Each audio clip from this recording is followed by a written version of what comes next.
I think the biggest topic that came out of the draft, in my opinion, was Ace Bailey being drafted by the Utah Jazz. Going into this draft, there were reports, and there were obvious, it wasn't necessarily reports, but it's confirmed that Ace Bailey wanted to be selected by either the Wizards, Pelicans, and Nets. I think he's the first player to ever say that in the history of basketball.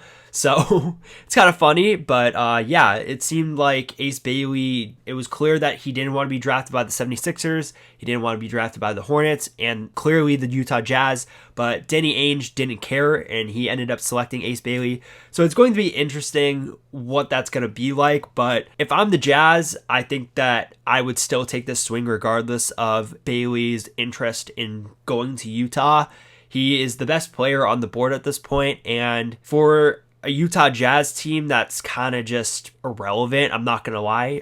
That's going to sound harsh, but they are truly irrelevant. Their best scoring option is Lauri Markkanen, who, let's be honest, he's probably a third option on a championship team if we're being realistic. Overall, this team needs scoring, and Ace Bailey is just the definition of a walking bucket. Yeah, he can just score on all floors. He has pretty good athleticism. His shooting upside is there. He has great length. I believe he can play the 3 and the 4. I think he'd be better off playing the 3, but again, his playmaking is not really there in my opinion. His defense can definitely, he has potential on the defensive end, but I think it is more so just him being such a highly used player. That's kind of my opinion on Ace Bailey, and the Jazz need that. They need to find some sort of franchise player, so if they can convince Ace Bailey to stay on their team, I think this can work out in their favor. But if not, I know that the Utah Jazz was looking to get a big player. One of the names being floated around was Jaylen Brown, which as a Celtic fan, I hope to God that doesn't happen. But regardless, even if Ace Bailey doesn't end up wanting to play for the Jazz, they can definitely flip him. They can definitely get him for more talent. And I think this is better off.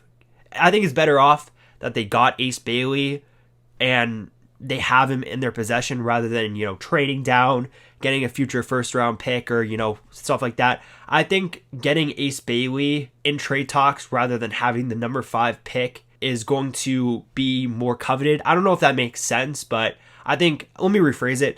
Ace Bailey being on the trade block is better than the number 5 pick in this draft being on the trade block. Again, if Ace Bailey doesn't decide he wants to play for the Utah Jazz, I think the Jazz can still flip him and get some sort of value back. But obviously, if you're selecting in the top 5, you want the player you drafted to play on your team. So we'll see what happens, but I like the pick. I like the swing regardless of what Bailey wanted, and who knows what's going to happen. It's going to be very interesting in the next couple of days.